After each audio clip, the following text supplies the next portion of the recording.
Caleb, how are you doing today? Hi, I'm doing well. How are you? Fantastic. Actually, I should be saying, Chef, are you ready to talk? Oh, yeah, I love to cook. Dude, I mean, you're seriously one step closer to being that famous singing chef. I want to see your episodes on the Travel Channel. I want to see it on Hulu, wherever you are. I want to see you sing and cook. That would be so cool. I used to tell my mom and dad as I was growing up, I want to be a singing chef.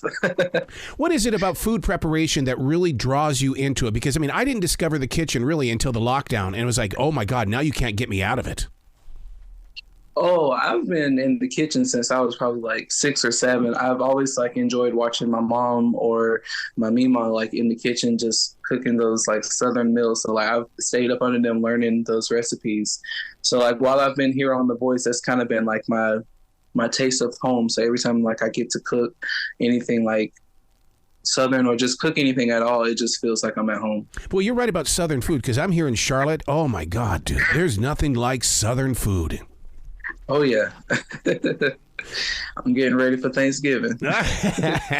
And you know how serious we take Thanksgiving here in the South as well. Of course. It's going to be a good time. So now, do you when it comes to Thanksgiving and stuff, do you participate with the farmers markets and grab some squash and things? Because, I mean, there's so many different styles of squash in this part of the world. I actually don't know that we've ever had squash at Thanksgiving. Wow. So what do you usually serve up? More than just a turkey? Yeah, my mom does a whole spread that's usually like ham, there's turkey, there's mac and cheese, there's rice and gravy, collard greens. I can keep naming stuff. But see, it's always fun to go to a grocery store and watch people getting ready for Thanksgiving because when people are at a store, they like to share the story. It's almost like sharing the family tradition. Yeah, that's the part that I don't enjoy as much because it feels like I'm in a crowd of people at the stores. Did you learn a lot when you're out there in California? Because, I mean, that's two different cultures out there. That's West Coast food out there. Oh yeah, I've been learning and adapting to the West Coast life, and I love it out here. The food is definitely not the same, but luckily I can cook.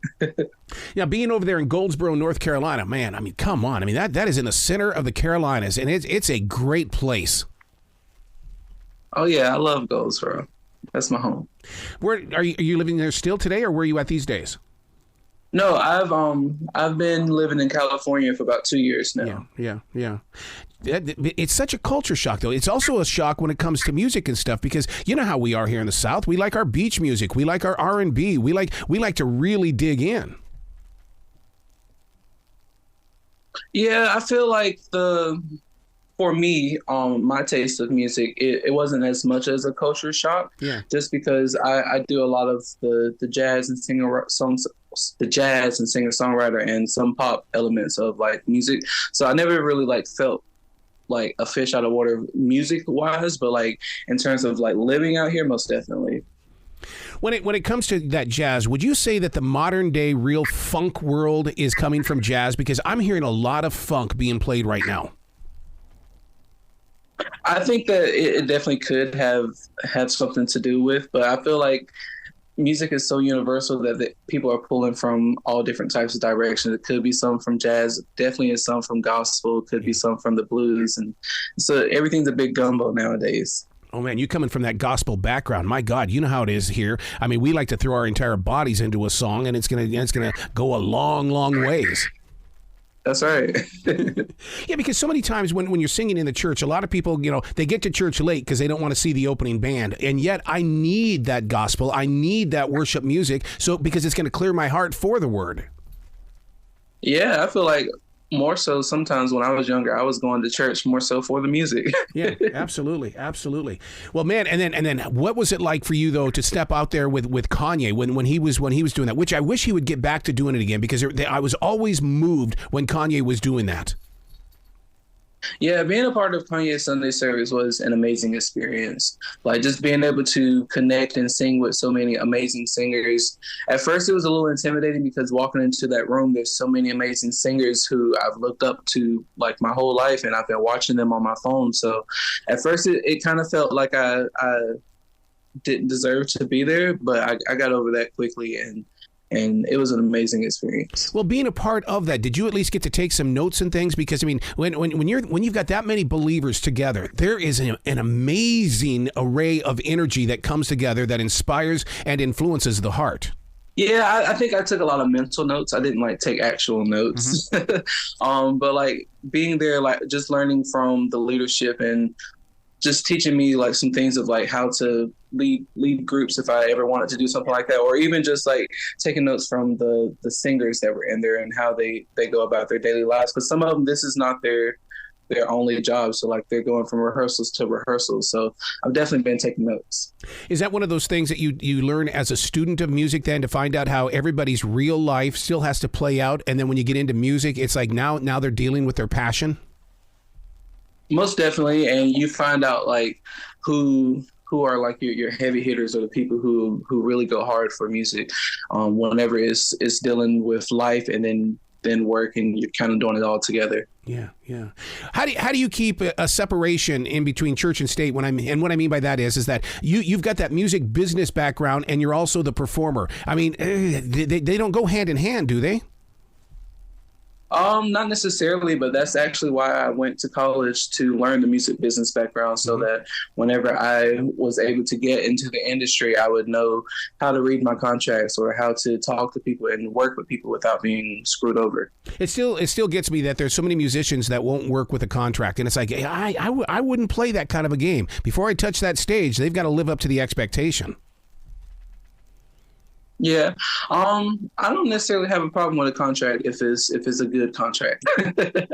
Charlotte being the size that it is, we have a lot of the different venues that come in and they shop at our stores, and what they've got with them is the rider. And on that rider are all these things that they want inside their green room. And it's so funny to hear their stories because they put wild things on those riders. I bet. So what are you learning by being a part of this process out in LA on NBC's The Voice? What I've been learning is how to continue to carry and grow myself as an artist. Working with NBC, The Voice has really taught me how to really like polish those things that I want to do as an artist, whether it's like the B-roll or the behind the scenes footage or the actual performance itself. There's a lot that goes into it. It's a lot of hard work, and I've been really taking notes on that stuff and just being mindful and taking it all in. Do you get to go up and ask any of the members of the band any questions, or the people that are running those cameras? Because that to me would be part of the fascination. I want to know what they're doing to make me look great on national TV. You know, I haven't had many conversations with the band or the people running the cameras, but I haven't had like a sit down conversation. It's been like, hey, how you doing? Nothing too deep. Mm-hmm. My pastor, Stephen Furtick from Elevation Church, said something this past week, and while I was show prepping for our conversation, this really filled my heart. He said, and my heart said, you got to ask Caleb this question. What did you have to let go to be in this moment of now? Because Stephen Furtick says you've got to let go of something in order to find your stage. What did I let go?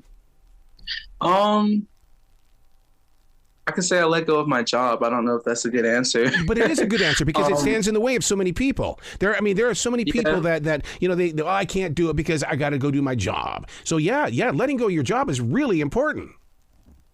Yeah, I had been teaching for a couple of years, and I never actually went to school to be a teacher. So it was always just a job that was there to pay the bills, but I was there enjoying it as well, and it was teaching me. So I'm still thankful to have been a teacher, but that was something that I had to let go to be able to pursue my own dreams. I'm so jealous of you on that, and the reason being is because my wife is a teacher, and I've always wanted to be a teacher. I had to settle in being a broadcast instructor, but I want that class because I enjoy watching imaginations grow. You still got time. Well, the way that the world is going now, you're absolutely right. But see, I'll tell you what's in my way, because you talked about the job got in the way. I'm 61 years old. Who's going to hire a 61-year-old teacher? They're hiring teachers everywhere. They need teachers. Yeah, absolutely. I'm sure you can get a teaching job. Well, see, now you're inspiring me to reach out there and find one then. Go for it. When you stepped out on that stage and those 4 chairs were not facing you, I can't imagine what's going through your heart. I realize that you were on those stages before this, but to have those chairs not turned around, what was it like? Honestly, I feel like when the chairs weren't turned around, that was the most like chillest part of the performance, because as soon as they turned around, I was like, that's when my heart started pumping super fast, because it was like, oh my goodness, they're like actually standing in front of me, like, or sitting in front of me. So like during that whole time, I was like looking above their heads, trying not to look at them. So like I'm staying focused and not like messing up. Can you see the live audience? Yes. Oh man, that's got to be an experience too, because I'm one of those people that likes to stare in the eyes of those that are watching you perform. I mean, and because there's energy, there's something there inside their reaction to your lyrics. Yeah, the audience has been great every time. Like their energy, and then just their support that they give us whenever we're on stage, and just even like from little riffs here and there. Like the audience is super supportive. How's the reaction been on social media for you? Social media has been wild. my phone and socials have been blowing up lately, so it's been something to get used to. But I've definitely been enjoying it. Does it inspire you to release new music, even if it's a cover song? Yeah, I actually just released my blind audition song this past Friday. So I've been telling people about that, and then been performing that this past weekend in LA. Oh my God! Can you imagine? Because you're going to get to a club, or you're going to get to some sort of arena, and you're going to perform that song, and it's going to be, and people are going to know where they were when they heard that song. That's what I love about NBC's The Voice. Yeah, it's been an amazing experience, and I've just been so thankful for all the feedback and for everything, all the comments that I've been receiving from the actual audition and how it's touched people's lives. How has Alicia Keys touched your life? Because you had the opportunity to create with her as well. Working with Alicia Keys has been great. We got to perform with her at her world tour at the Greek Theater here in LA. And we sang behind her for one of her songs called Fallen. Working with her for that was really, really cool. We got to sing with her backstage, and she gave us some notes, and we got to rehearse with her and really just see how she takes on her full show, and like how she speaks to her band and her sound person. It was really cool to take in. Isn't it amazing how, in order to do something like that on a live stage, how many people are involved, and how you've got to practice this out, and it's got to be played out just like this? Most definitely, like every person plays like a huge part, even if it's like a small detail. So like it's really cool to just see how every person is a piece to the puzzle. How do you fit in now? Because once The Voice is over, I mean, your journey is on. We're going to be sitting here saying, okay, I got to see this guy. I got to see him. Yeah. My goal for after The Voice is just to continue to be an artist and to really continue to get myself out there and release music and be performing and recording and really just doing the whole thing. Do you find yourself being along the lines of a George Benson? Because George Benson was all about that jazz, and then all of a sudden he started singing and the whole world changed. Okay, I might be showing my age here, but I don't know that I know who George Benson is. It's okay, but I'll tell you what, now you've got something to study. I'll study to be a teacher. Yeah. You study George Benson, because everything changed when George Benson came into the music scene, because I swear that people at that point in time, jazz was something that people listened to, but they didn't love it. But then in the 1980s, all of a sudden, we loved it. And radio stations had jazz shows. Everything was changing because of George Benson. I have to check out and do some research on George Benson. Absolutely. Please do on that. So where can they go to find out more about you, Caleb? So to keep up with me, you can follow me on my social medias, either Instagram or TikTok at the Caleb Sasser, or you can also check out my music on streaming platforms at my name, Caleb Sasser. Are you journaling any of this journey? I am trying to journal and write as much as I can. Yeah. When you put the words in the journal, how do you go back and interpret what your words were?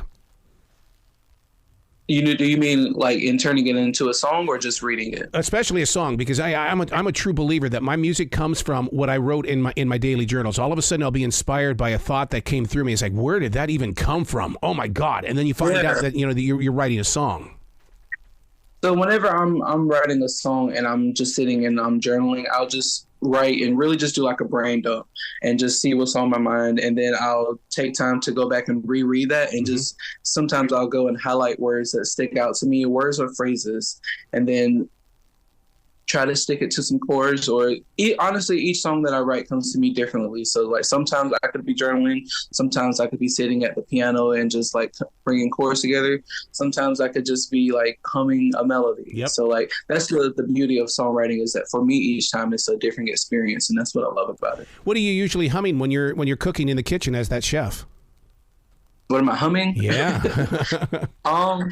I don't know that I'm humming, but I'm usually listening to some playlist on Apple Music. Yep, that's so true. Yeah, because you can't cook and not and in a silent house. You've got to have music around you. That's right. Music is always playing somewhere. Dude, please come back to this show anytime in the future. The door is always going to be open for you. Thank you so much for having me. Well, you be brilliant today, okay? Thank you. You too.